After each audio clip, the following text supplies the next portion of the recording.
gonna start with the recording for today's session, and I will pass on to Sister Sukaina to introduce herself a little bit. I think most of you know her, and just to say more about today's topic. Thank you so much, Sukaina, to do this topic for us. Thank you very much. Thank you. Assalamu alaikum wa rahmatullahi wa barakatuh. Welcome today. And the talk today is very challenging for me because I'm actually experiencing currently the talk that I'm going to share with you, but we are all work in progress. So today's talk is about midlife crisis. And seriously speaking, after talking to Musarat and explaining to her, this is what happens to us, something happened to me, and I have started going into this journey of, let's say, some sort of depression and sadness. And I keep doing introspection and retrospection, and I check, what is it? What is it? So as you guys are aware from before, that I talk about inner child wounds and healing ourselves, how important that is, healing ourselves and healing our inner child wounds. So this is a lifetime's work. It's not 1 day or 2 days. You have to keep at it, because muhasaba and muraqaba go hand in hand. Like Imam Ali's hadith that I'm talking about, this muhasaba part, the reflection part, and the niyat and intention part of muraqaba, it's very important that we constantly reflect in our life. When trials and tribulation come, we have to sit down and see, why am I in pain? So today's talk is about how to solve this pain that we live with, So I'll not take too much of your time. Just give me a minute while I do some screen sharing. Thank you. So just a minute, ladies. I'll just do some screen sharing and you guys can see then. All right, so there we go. And so why do we usually overthink and go into this mode of exaggerating things, or that's how we feel, when we're in pain? So midlife crisis is actually an opportunity for us to grow our soul. And how are we going to do this? What does it mean? So first, I'm going to introduce what it means and what it is. So as human beings, we go through psychological and physical development in our lives, right? From inception, we are going up right around the age of 30.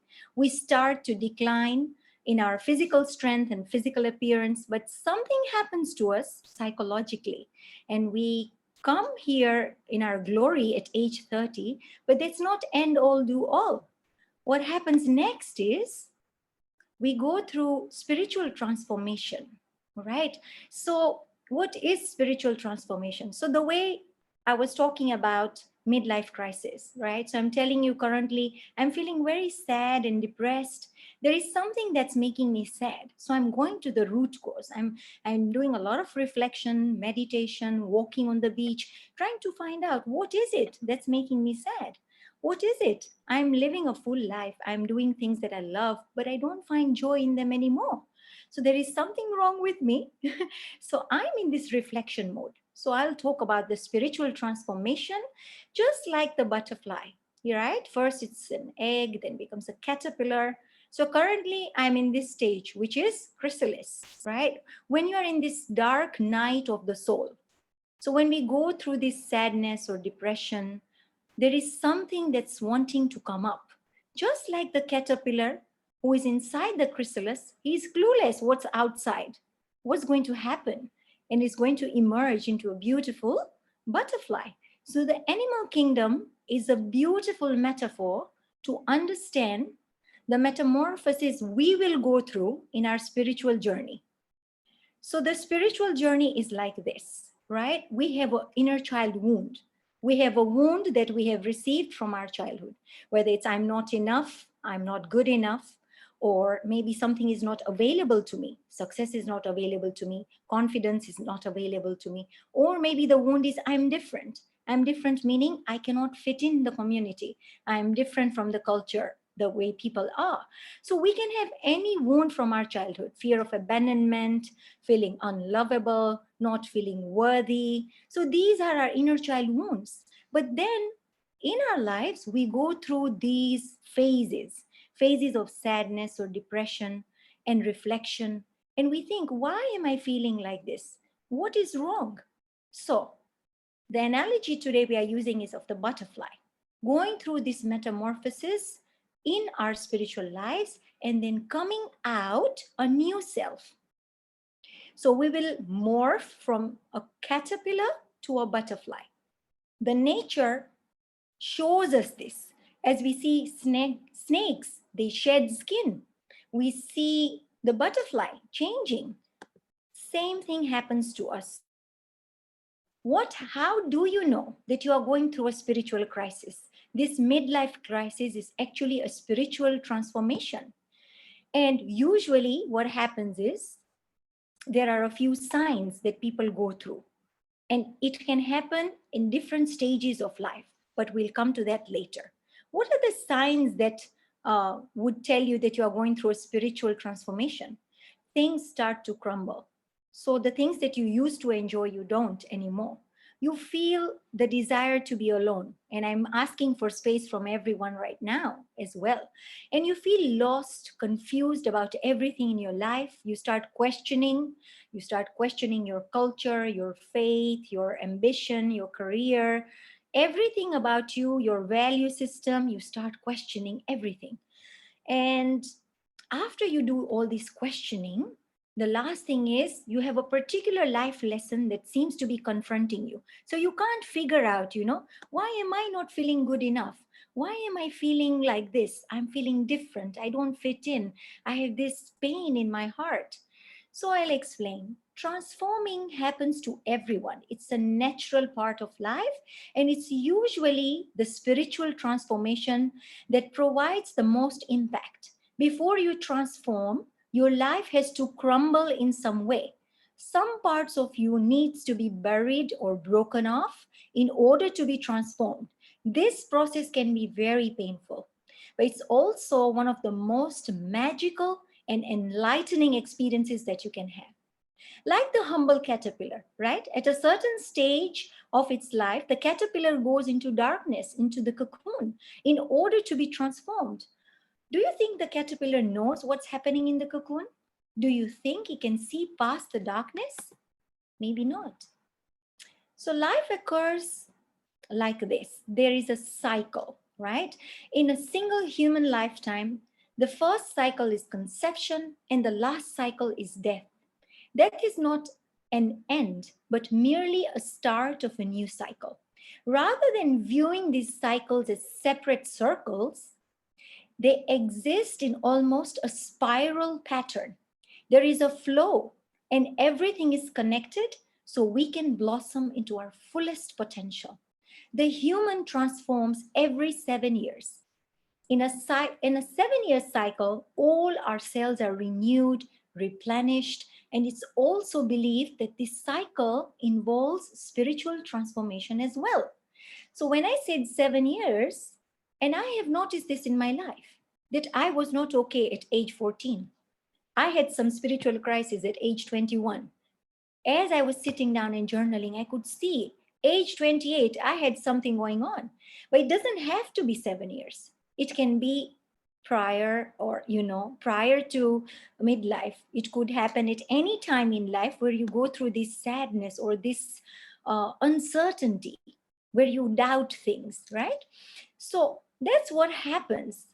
What happens is that the opposite will emerge of you, right? So if you are somebody who is a people person, who likes to go to yoga club, who likes to hang out with friends and do lots of social gatherings, what happens is you start becoming an introvert. So though I'm talking about midlife crisis, it can happen in any stage of life, as I talked about the 7-year spiral cycles, right?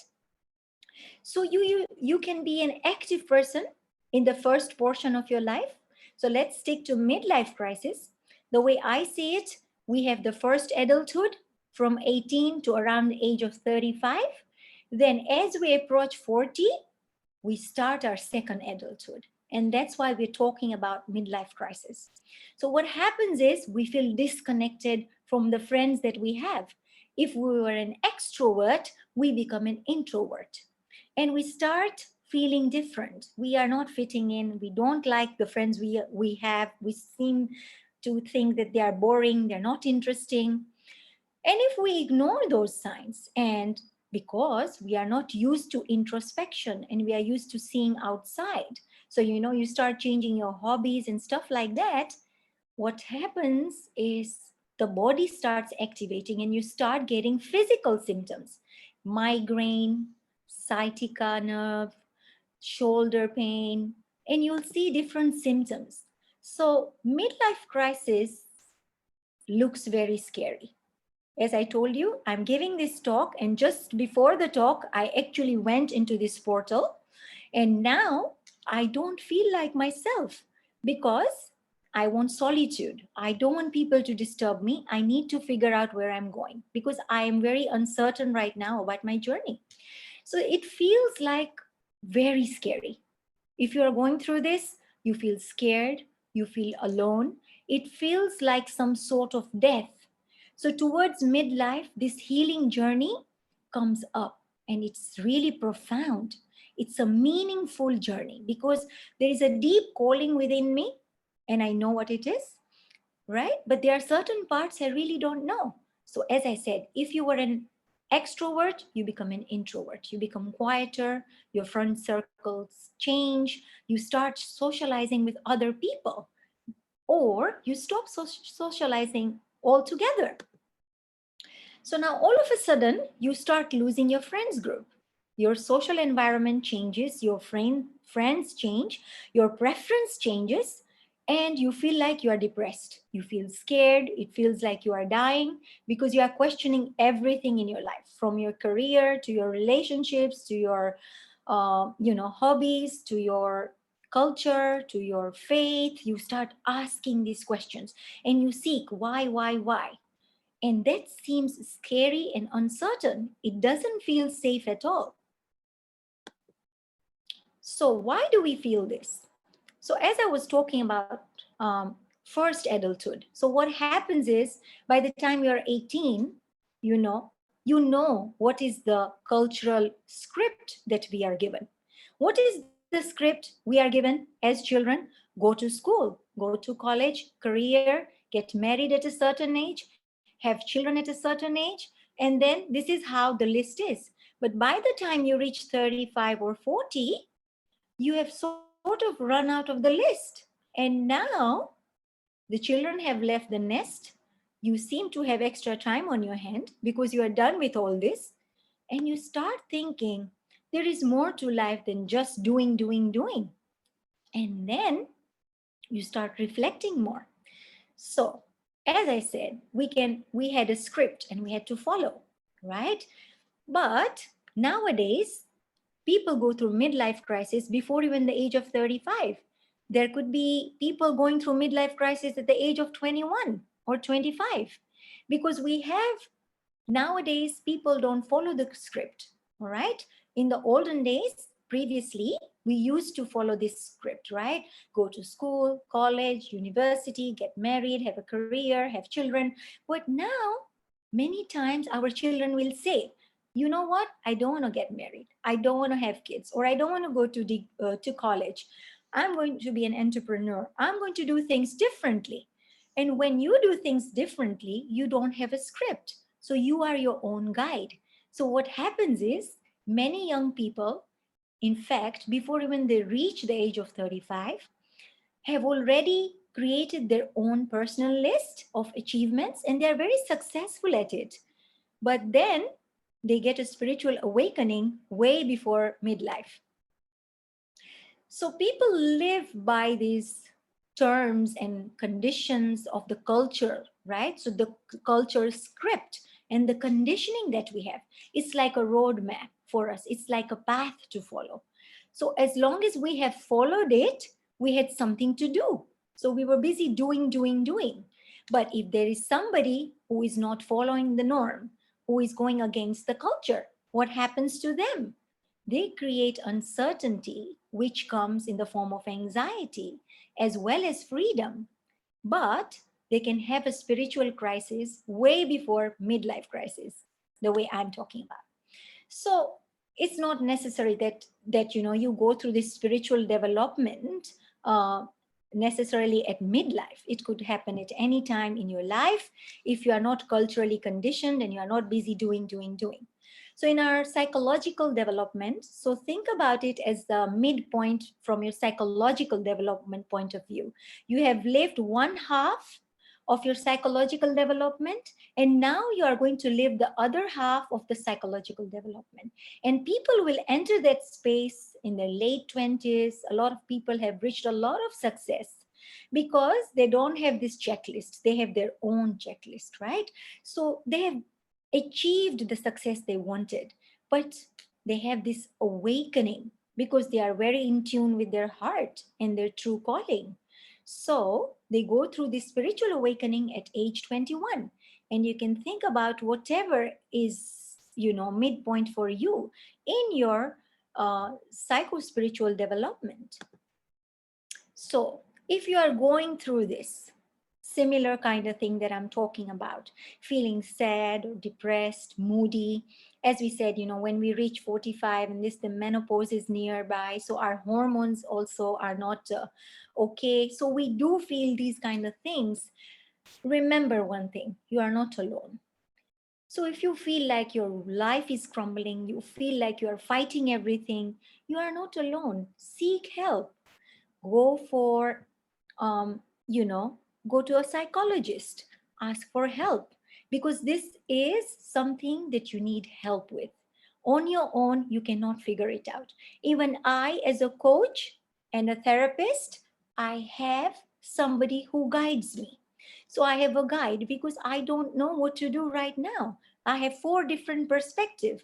There is a voice in me, which is my ego. There is another voice in me, which is my true self. There is another voice in me, which is my critical self. There is another voice in me, which is the cultural conditioning. So now I am at crossroads and currently so confused. What do I do? How do I help myself? So seek help. My advice would be go to a psychologist, go to a coach, because this is the hero's journey, the spiritual journey, where you need a guide. Sometimes people feel they are being consumed by this sadness or depression. So if you have a guide, they hold your hand, they show you the way, and they tell you it's okay, hang in there, don't resist, because whatever you resist will persist. Remember one thing, that, you know, it is very scary for sure, but we have to understand that we cannot suppress what we are feeling, because that would be a disaster. Whatever you suppress is going to be out of your hand. The feelings will come way stronger and you'll feel more overwhelmed, right? So there are some kind of people are really ambitious. Some people are super fast in their life, they're very ambitious, they're busy doing, right? And they're busy engaging and doing their thing, and they're hyperactive and they're very impatient. If you tell them to wait in a line, they can't. But what happens is, when we talk about midlife crisis, is soon, when you don't listen to your body, you reach midlife crisis, or if you don't listen to your true self, your soul, you don't take that break that you need, you are creating an imbalance. So the body will start speaking to you. What happens is you will feel a little depressed and down. You can reach burnout. Then you have to understand that the body is talking to you. And that's why it's creating all these symptoms. Are you eating enough? Are you sleeping properly? What are you doing in your life, right? So we are on a healing journey. If you are experiencing this sadness, depression, anxiety in some course of your life, because I said every 7 years we have this spiritual awakening. There is a spiritual and psychological development which is reaching a point where you need to enter a portal which will come through pain. So something happens in the physical realm, of the world. It could be you had an accident, God forbid, there was a tragic thing that happened in the family, but that was your wake up call. So pain is a portal of transformation. I usually say that, and this is what I was trying to explain today. So what happens is, remember, there is no healing without the body.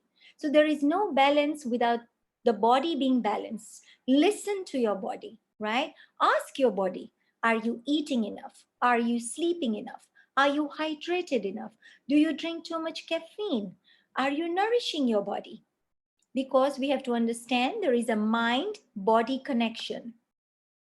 Okay, the body will immediately tell you, what it needs, right? So just hone in, listen to your heart, and ask yourself, what is it?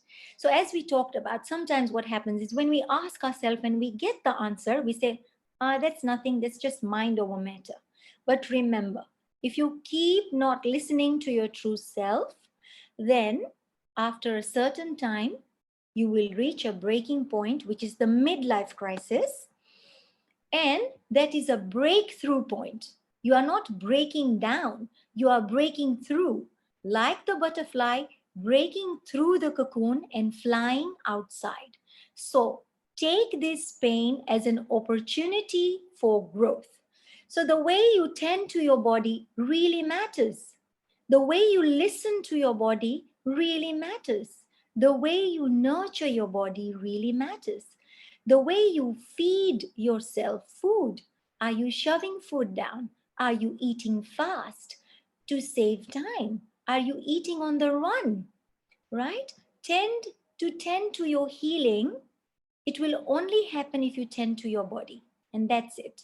You'll need to look after your body so you can look after your mind. And that's when you can get clarity and hear your true self. So, as I was saying, I'm going through this crucial period of awakening. And what happens is our nervous system gets really dysregulated. So, we can go into fight or flight, because when you are feeling depressed or down, you can feel really anxious. There's a lot of adrenaline and cortisol being released in your body, and you feel very, very anxious. And if you do feel like that, then one thing that you can do is breath work, right? Belly breathing.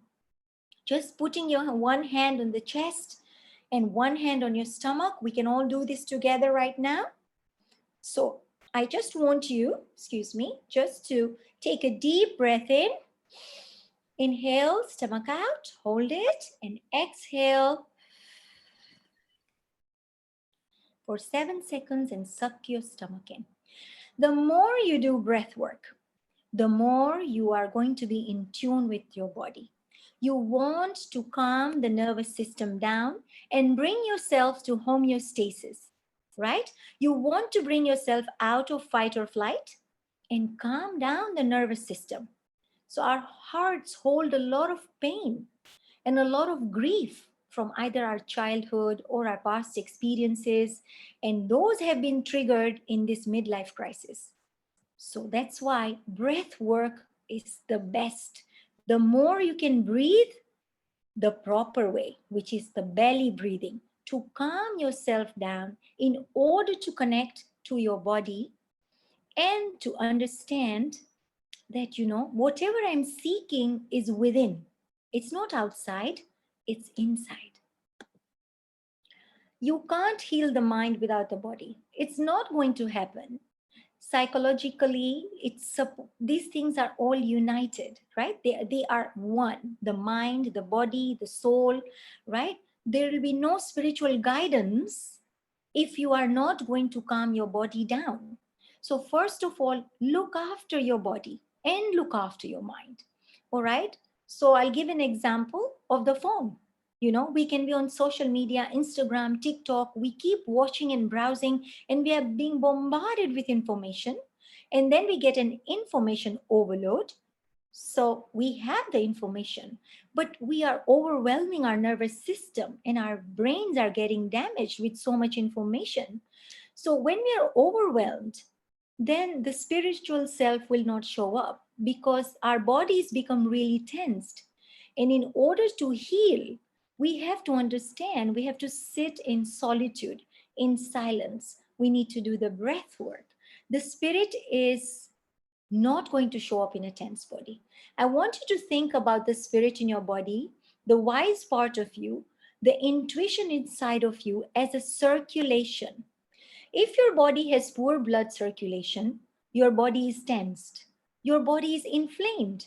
You will not have access to your intuition unless you heal that. So, as I said, breathing, guys, it's so easy and it's free. Just do belly breathing.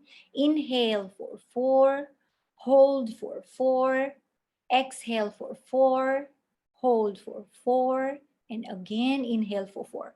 You could do that or just deep belly breathing by putting one hand on your chest and another hand on your stomach, so you can calm down your nervous system, open up your posture. Use fascia to release toxins from your face for the circulation, all right? Because we have toxins built up in our body.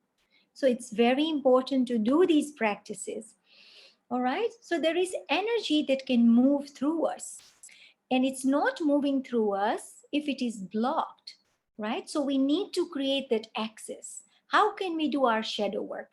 How can we check our value systems, right? So when we are doing the reflection part, you need to encounter your shadow. So we are talking about inner child wounds. We are doing our healing. So we need to encounter our shadows. Where is the point? Pain, I mean. All right. So we have a lot of our values that are communicated through families, culture, media, religion. The values create an ideal self. If you are a good person, then you have a list. This is what you are supposed to do: 1, 2, 3, 4, 5, 6, 7, 8, whatever it is. If you're a bad person, then this is what you are not supposed to do, right? So this is how the split happens in a person. So we are light and we also have shadow.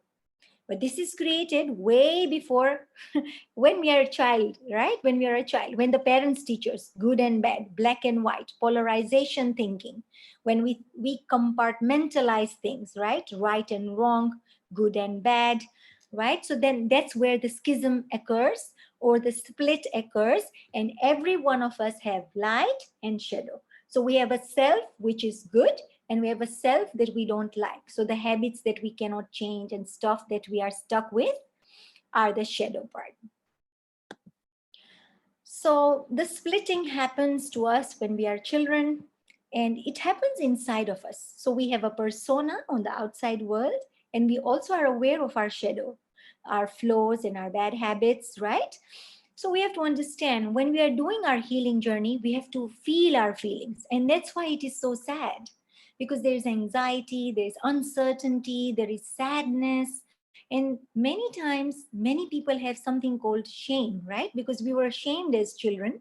And when shame comes in the healing journey, then you feel very much overwhelmed. Because if you don't have enough ego strength to deal with healing the shame, it feels like you are disintegrating. Inside, you feel you are overwhelmed. You feel hopeless and helpless. And you don't understand what's going on. But we have to understand this is a healing journey. And healing takes time, guys. But our wound, the wound that we are talking about, our primal core wound that was given to us in our childhood, where the schism occurred, where we have our ego self, our shadow self, is there. And this is a lifetime job. Okay. So, how does this work? It's like a spiral. The ego, the primal wound is here, and we are going through that circle, the seven cycle circle, right? So, it's like observing a spiral staircase, right? So age 7, you will touch that wound. You'll have a little experience. Age 14, you will touch it. Age 21, or any other age for that matter. It doesn't have to be 7 years, but there will be big problems and small problems. Every time you touch your wound, you will have the same feeling. Oh, I don't feel enough. Oh, I feel different. So then you have to sit and reflect. What is this layer, this pain point right now in my life teaching me? What is it here to tell me? What I need to let go? What is it that I need to do for myself in order to heal? Right? So the wound is going to be the same, but the healing journey is a lifetime journey. The pain is always inside of you. Okay?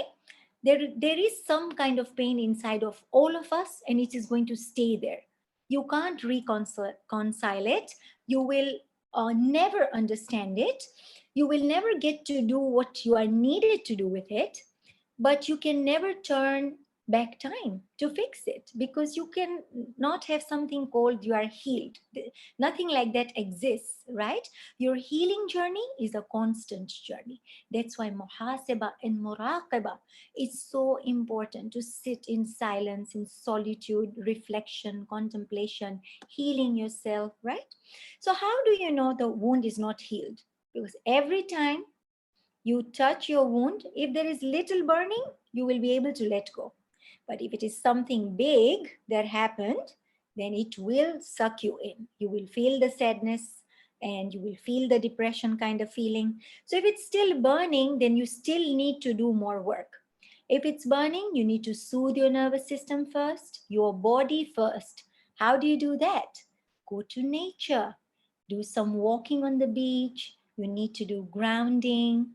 Then you need to understand that the pain is always going to be there, but you are learning different lessons in different stages of life, which is bringing in more wisdom. Because the more you liberate yourself through healing, the more you are growing your soul.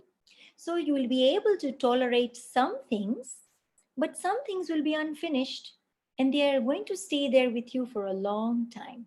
And you cannot reconcile them. Um, you will have to hold on to that, and it doesn't mean you are not healing. There is no such thing as healed. You are always healing. The more healed you are, the less wounded you'll be. So, inside of us, the primal wound, which is our not feeling good enough or feeling different, or, you know, I'm feeling unlovable, that's our wound, right? And then we have the soul part. So, when we do the healing, then our soul starts growing bigger and bigger. The wound starts becoming smaller and smaller, and the healing process becomes bigger and bigger. So your strength becomes more. So when we were born, our soul was bigger, and our ego was not even there, maybe. It was very small. So as we start healing, the ego becomes small and our soulful self becomes bigger. Our authentic self starts to grow. So as I grow and do my healing and exploratory work and connect with my soul and myself, this part doesn't bother me. Sometimes I will be fine. There is no problem.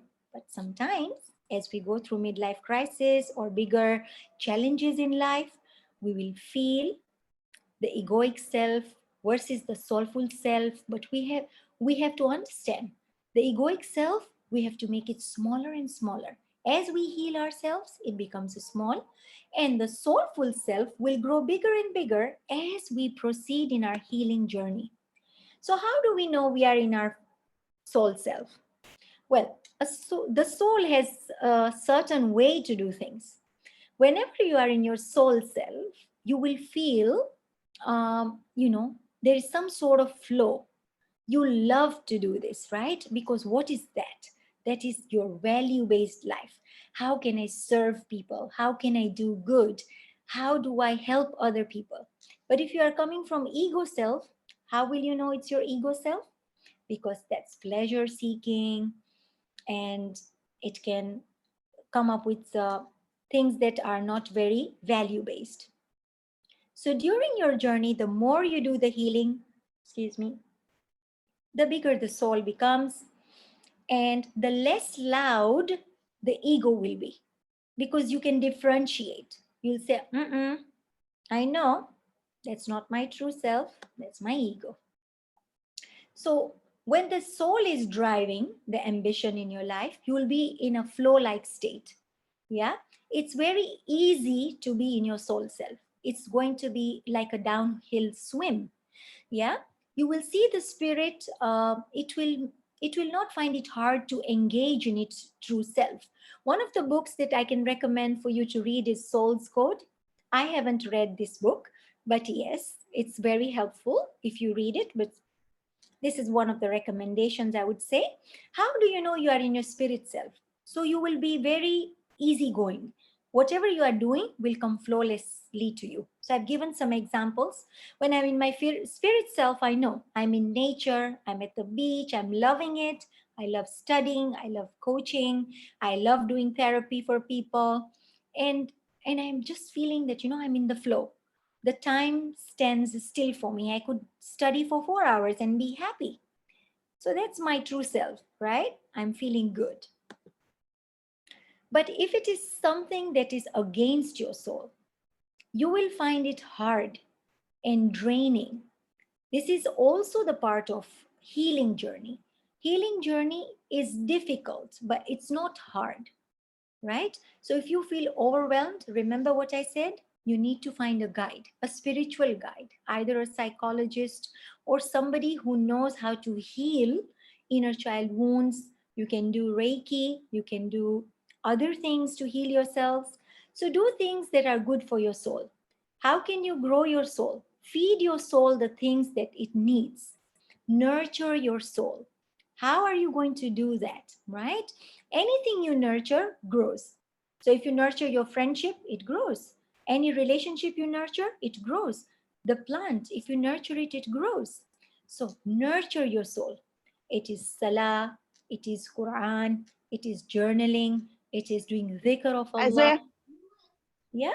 So keep yourself in the flow of the spirit by nurturing your soul.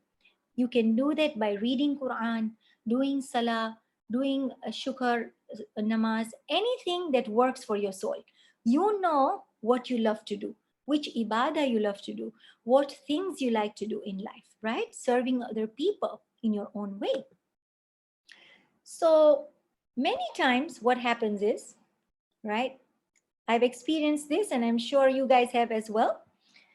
Uh, we learn the power of intention, right? In Islam, we are highly, highly aware of the power of intention. We are always told, remember, your intention is very important. So we do intention before salah, before giving sadaqah, before doing anything good, right? So if somebody says, I'm not happy, we immediately, if you are somebody who is very anxious, what happens is the person around you can go to fight, flight, or fawn. This fawn thing can be very righteous, and and you can say, "I'm loving them," but are you really? We are trying to control them or control the outcome, right? We're trying to rescue the person, or we are feeling anxious when somebody else is saying they are not happy. So if you are loving from a place of anxiety, I want to keep that person here. I don't want to lose that person. I don't want them to leave me. So fawn looks like trying to control the outcome, right? So this is one of the things, right? When somebody is not happy, we go into this control mode. Now that's not coming from your soul, right?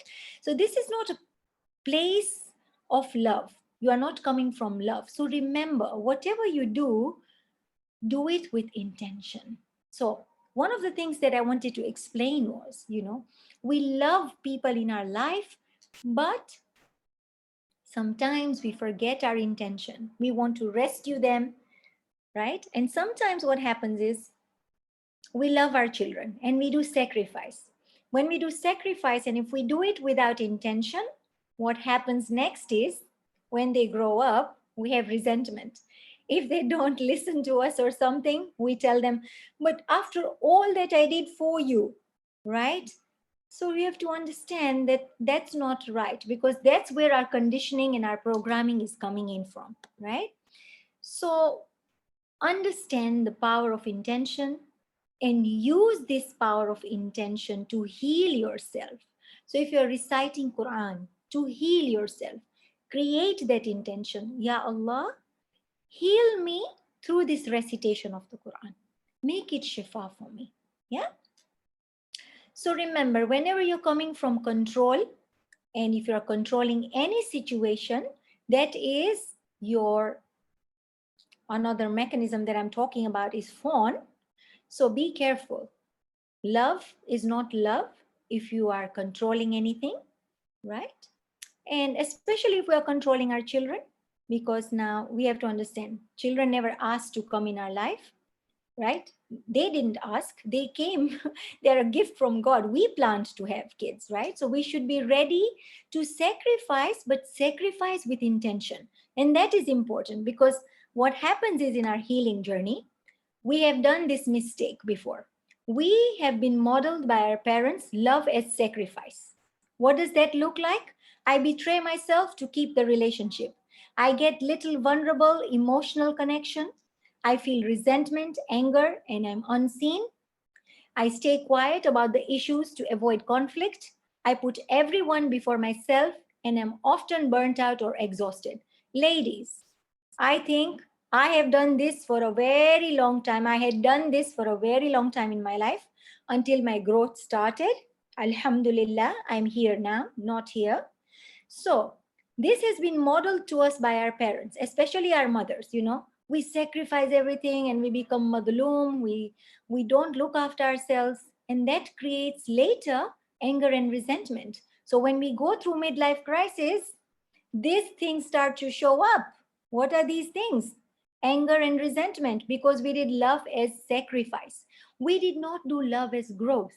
So when I'm talking about the intention part, do love with sacrifice and intention, meaning love your children and your spouse, love as growth.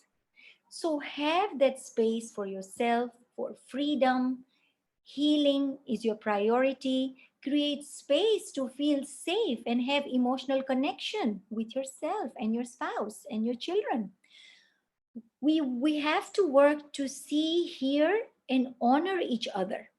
So this is the good love, the love that will not create anger and resentment, because here you are seen, here you are unseen, sacrificing yourself, care, and sacrificing for others. Now this is without intention of sacrificing. So if you really want to sacrifice, remember one thing, the power of intention. You love your kids, you're going to go watch movie with them, make that intention. Because I love my children and I want to give them time, I am sacrificing for them so I can have more connection, have difficult honest conversation. I work to heal myself and honor my own needs to better for others. So that's when I'm not going to project, because I am not exhausted and I'm doing my healing work, right? All right. Then self-love. So as we are on our healing journey, if you don't love your body, if you don't take care of every part of your body with respect and reverence and consideration, then don't talk about self-love. Think about the person you love. It fills your heart up with delight, right? Now imagine your face in your heart. Do you love yourself like that? Love is a sense, is a feeling, is an action. Love is a doing.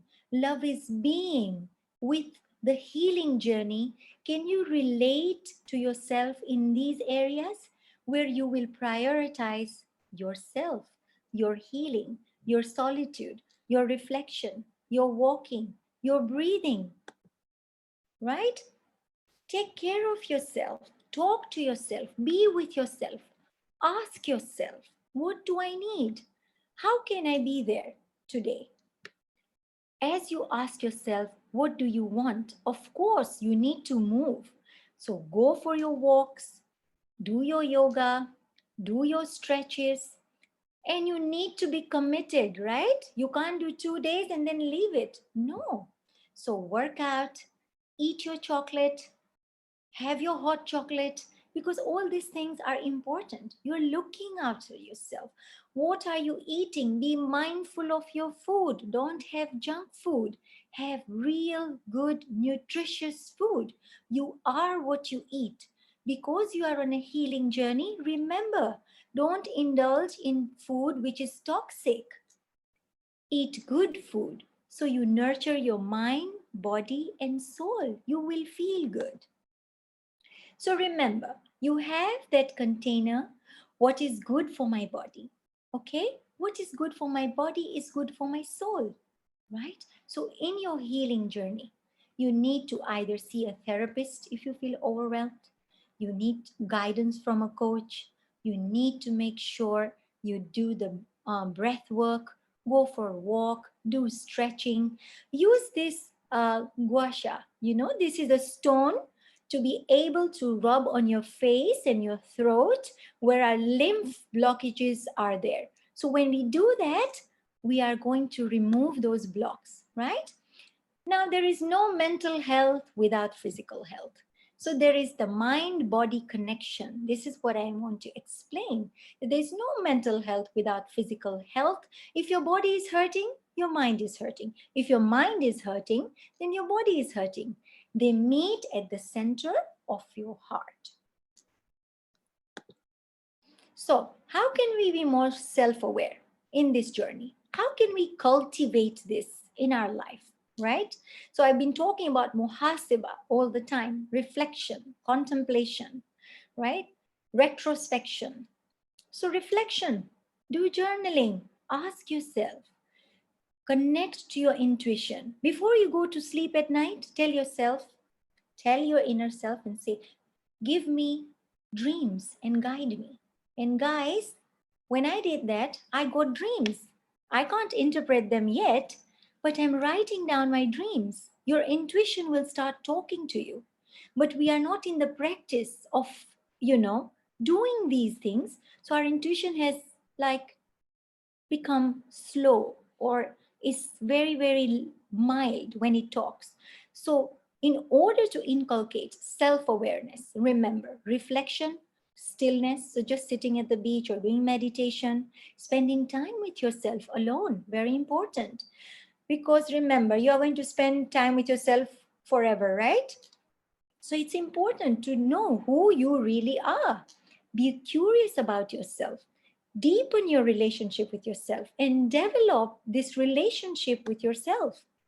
It's about being committed, guys, just the way you brush your teeth, do your breath work, do your healing work, and things will fall in place. So your inner voice is there. The more you cultivate it, when you are doing something wrong, it's going to tell you, it's not good for you. You need to come out of here. Then you can always use your protecting shield. So many times there are some people who are toxic, because we are on different vibrations. We are in different growth level. So this spiritual journey is like a continuum. Everybody is on in their own realm. Everybody is in a different position. Many times, if you have done your work, you'll be way higher than another person. So you have a stronger intuition. And if there's somebody who is draining your energy, this person is not with my frequency, but that doesn't mean that person is bad, just that you need to protect yourself, right? Sometimes I feel overwhelmed with this person. How can I protect myself? So make an intention. I'm protecting myself. I'm going to go there for a few minutes and then I'll deconstruct it later. When I say deconstruct, meaning after I've come out from that meeting, I'll just debrief. I'll sit down and do some journaling. How did that experience go? Was it draining? Was it not good for me? Did I do my protection work properly? Right? Because some people can be very criticizing. Their negative energy can really harm you. So you have to have a mantra inside and you have to say, return to sender. Some people can be very judgmental. So that can be toxic for you, especially if you are in your healing journey. You have to be extra careful, right? Some people, with them, what happens is that, when some people, you give them some sort of feedback or you tell them something, because they have a shame wound, which is a big thing in people many times, right? Their defense mechanisms start showing up. So they will deny it. There is repression, splitting, being defensive. They will just laugh it off, even though it was a tragic experience. They will laugh off that thing, right? But it's a coping mechanism. Wherever our ego strength is down, our defensiveness will show up to protect us. So ego is there for our protection. It was created in childhood to protect us. And so are these defense mechanisms. They are here to protect us. So the more we heal ourselves, what happens is we will be aware of our defensiveness and we will understand, okay, my ego strength here is less. That's why I'm being like this. So being aware is the key here, right? And once you are aware, then there is nothing else you need to know because you understand, you do things differently. I'm done with my talk and thank you for listening, everyone. I really appreciate all of you showing up and spending time with me, and I'm open to questions. Thank you so much. I think everyone was really quiet listening to this interesting topic and trying to reflect while you're obviously saying these points as well and seeing where we are in our journey as well, in our life as well. So thank you so much, Sister Sukaina. You have done thorough research on it as well, and it all makes sense. I mean, obviously, we've got the recording. So if those that aren't in this stage and you want to listen to it, re-listen to it, you can always go back to it and listen to it. So we're ready for questions. If anybody wants to ask a question, please unmute yourself. Feel free to unmute yourself and ask your question as well. Assalamu alaikum. Alaikum salam wa rahmatullahi wa barakatuh. Yes. Sukaina, can this happen to men also? Yes, it can happen to men also. Okay. Actually, even Islam says, yeah, the first 7 years, and then the next 7 years, and then the next 7 years. Exactly, Ukti, correct. And then we have to understand, the wisdom part. Prophet Muhammad sallallahu alaihi wasallam started his prophethood at age 40, right? So, the psychological development is there. The spiritual development is constantly there. But because we are busy doing, we can be heedless, right? But as we start practicing contemplation, reflection, journaling, questioning, why is this happening? This pain point in my life is here for me to grow spiritually. And this pain area here is something I need to heal. And it will be a difficult journey, but you will come out of this. It's like a portal. That's why I say pain is a portal of transformation, like the butterfly who will fly. So you will come out at the other end being a very different person, So I was supposed to do the talk today, and in the morning I said, you know what? I'm going to declutter. Because when you declutter, you are going to unravel energy in yourself, because I was at a low point currently. So I said, you know what? I'm going to declutter in order to make sure I'm vibrant enough to do this talk and do it in a positive way. No, well done.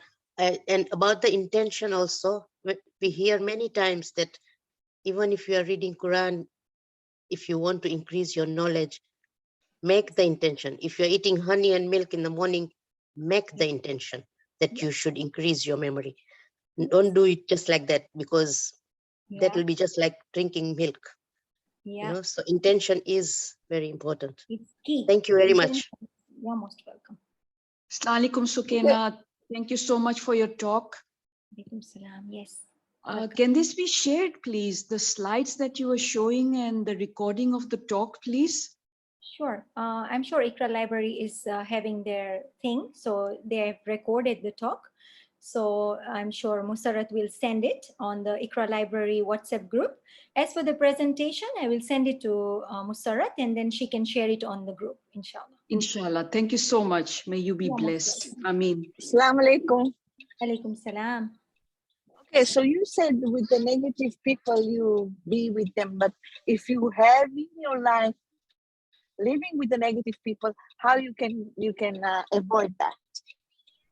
Okay, so the thing is, I said we are on a continuum, right? We are on a spiritual journey and we are on a continuum. So you can be weaker or stronger. So now if a negative person comes and you can feel their energy that, this is affecting me, how you will know? Your interaction will be draining. You'll think, "Are ye banda," people say, "Oh, this person really took a lot of energy from me." So you know that, okay, this person, when I interact with them, either their energy is higher than me, or they are taking my positivity away, or they are judgmental or negative. And that's okay, but protecting yourself. So again, we come back to intention. The reason I put love as growth in the PowerPoint was that power of intention is profound. So before you go in and talk to that person, you need to do an intention. I'm going in, and you have to have this, and it works, but the power of intention, right? You tell yourself, I am making a protection circle around me of light, or you can think of a light jacket, a jacket made out of light through your imagination.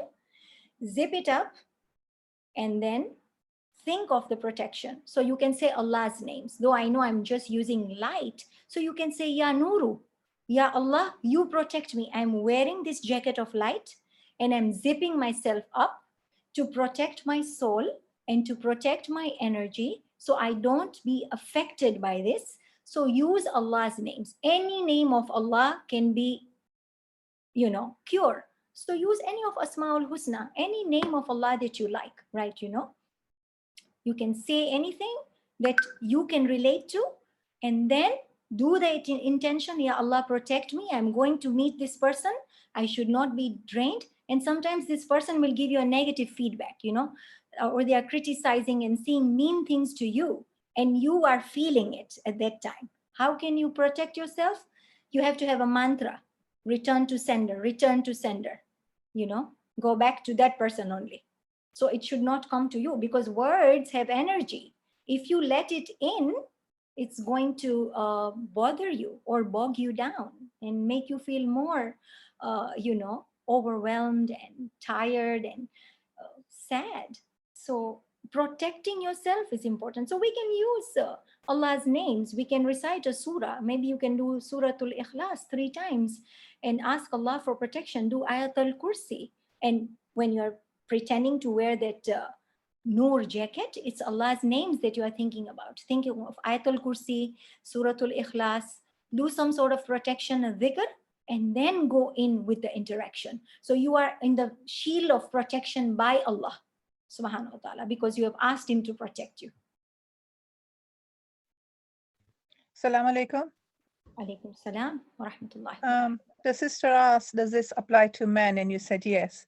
Now my Yes. question is, may sound very funny, but how do you, like we women tend to listen to the lectures and read the books because we want to improve ourselves, get the knowledge. How do you make men do that? Okay, I'll just tell you something, because men also will go through it. You know why? No matter how much you try to ignore this point in your life that I've been saying, that every 7 years we are going to go through this transition, but it's not constant 7, depends on your psychological and spiritual development. So my first adulthood, I said I was busy doing, housewife, cooking, children, schooling, with the children, helping them to school. But the moment I reached 39 and 40, I said, no, I've not had a career. I want to do something. And this is my second adulthood and my transition to being more towards my calling and my meaning and my purpose, right? For men also, it will show up. How will it show up? No matter how much you ignore the spiritual calling in life, Allah subhanahu wa ta'ala has kept pain as a portal of transformation. So things will happen. What will happen? You'll have a loss in the business. Men will be affected by that. Losing money, their perky ears up. Oh, I've lost money. That is not good, because any kind of loss for a human being is painful, right? Because we don't like loss. We don't like weight loss. We don't like losing a person when somebody is bereaving, or, there is a death in the family. If you lose money, if there is a divorce. So things will happen in the physical form world for your spiritual awakening to happen. So for men also it will happen. But if you're asking why they are not reflecting, then I'll tell you something. These are callings from Allah in the form-based world for you to go into reflection, muhasaba and muraqaba and healing. But if you ignore it, which right now is very much possible, what do we have in our hands? Smartphones. What do? Distraction. Instagram, TikTok, Facebook. If you're addicted to cigarettes, gossiping, people go to, they hang out with their friends. So these wake-up calls are coming to them. But if you're heedless, you are not paying attention, you are not reflecting, then what's happening is the challenge comes, you numb the pain by distraction. So if you are smoking, you smoke the pain. If you are having addiction to social media, then you do that, or you Netflix it, or you ice cream it, you eat ice cream, and you soothe yourself through distractions, whether it's chocolate, ice cream addictions, gossip, social media. So that's numbing the pain. So people get distracted because they don't reflect.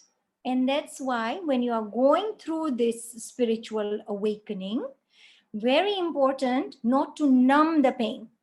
Feel your feelings. When you feel, you heal. When tears flow, healing begins. So I am crying right now. In these 2 weeks, I have been crying. I am not in my super high energy right now. I'm feeling pain and I'm crying, and I'm not numbing the pain. I'm not distracting the pain, because the pain is supposed to be felt. It is from your inner child wound. It is your suppressed emotions that you have done through sacrifice. When I talked about love and sacrifice, so when you sacrifice without intention, that is your suppressed emotion. So there is anger, there is resentment within, which is now coming up. It is surfacing. Whatever you suppress is going to surface up. And if you still numb the pain, then you'll get physical ailments. So where does the trauma of a woman go? Women get PCOD, women get fibroid, women get other reproductive problems. Why do they get that? Because they have stored their traumatic experiences in their reproductive organs. What happens to the woman who cannot use her voice? We have so many women who have thyroid. Why is that happening? Because they can't speak their truth. So they have stored that here. So their throat chakra is closed and they have got thyroid because they are not living their truth. They are not able to speak their truth, if that makes sense. Thank you so much. So beautifully explained. I cannot thank you enough. Thank you. Oh, you're welcome. Thank you so much. Yes, we will share the recording in the Iqra Library WhatsApp group as well, and the slides, inshallah, as well. We do have a lot of recordings on our Iqra Library YouTube channel. Sukaina has done quite a few on conscious parenting as well, inner child wounds as well. And amazingly, today's session is really a reflection as well. So thank you so much, Sukaina. Loads of love and duas for you. Inshallah, we're here for you. We're all, sisters together, global sisters, are loved in this session as well, and connection as well. So we're here for you, and we're here for everyone. Has anybody got a question? I think someone's raised their hand. Is it Sister Masuma? Have you got a question? Assalamu alaikum. Yeah, do we have time for a quick question or? Yes, Sure. go on. Yes, yeah, sure. Yes, yeah, thank you. Thank you for an interesting session. My thoughts with regards to the bit whereby when you were talking about love and sacrifice, and you said that your children did not ask to come into this world and that do not have any expectations of them and all that. But from my understanding, it's like no relationship should be one-sided. Every relationship has to be, two-sided, right? Even our relationship with God, it cannot just be in that way. So hence, according to me, if you have expectations of them, or if you ask them to do something because you have done so much for them, there's nothing wrong in that, because it's a give and take relationship as with any other relationship, and you have to teach them as well the concept of abiding by others' wishes, rules, you know, sacrificing for love and all that as well. All Am I right. right? Yeah. I understand. Can I say something on this first before you answer it? Sure, sure. I think here what was meant here, and it's also in Islam, that in the 24 hours that you get, keep some time for your own self, for you to grow and do what you want. Thank you. Yeah, I agree. So what my point was is I was trying to do fast, you know, I just didn't want to explain too much and make it boring. So because this is just information and, you know, I kept it, I went over that slide very quickly. But what I was trying to say is children come in this world because we decide to have kids, right? And Allah gives them to us. And Alhamdulillah, we look after them, everything. And yes, it is a reciprocating relationship. However, when I say that, I mean is when you are sacrificing for your children, make an intention that you are doing this out of love. You are doing this because you are investing in that relationship. You are not doing sacrifice in such a way that you become a doormat. So I'll tell you my life, okay? Why I'm giving my example? Because that's the best, right? What I'm teaching, I'm preaching, and I'm walking the talk. So I have to tell you about me. I was doing life, love as sacrifice, right? I can't say no. I didn't have a voice, right? I didn't have strong boundaries initially in my life because we are culturally conditioned just to obey. You are a girl, you have to comply, you have to listen, there's no argument, you don't have a voice as a child. If you had parents who were controlling, then what happens is you really don't know how to make boundaries because you are supposed to listen to mom and dad and everything else that comes. So school has rules, religion has rules, parents have rules at home. So you just know how to comply, comply, comply. So you are very easy, it's very easy for us to go in the realm of love plus sacrifice. Meaning, many times we are not willing to do something, but we don't use our voice. We don't say, no, you know what? I need to prioritize myself. I have a migraine today. My body is telling me I'm exhausted. I can't cook. Pick up that phone, order the food, tell your husband no, tell the kids I can't take you out, cancel things, prioritize yourself as well. Meaning, when we don't use our voice, what happens is you can have that migraine and do all the chores. And then that is one scenario. You'll do another time something like this. There's a birthday party, this area, that area. When you cannot say your truth or you don't have a voice, you end up doing things out of sacrificing without intention, and that creates anger and resentment. So I'm a big believer of sacrifice. Do sacrifice for your children, do sacrifice for your spouse, but do it willingly and with intention.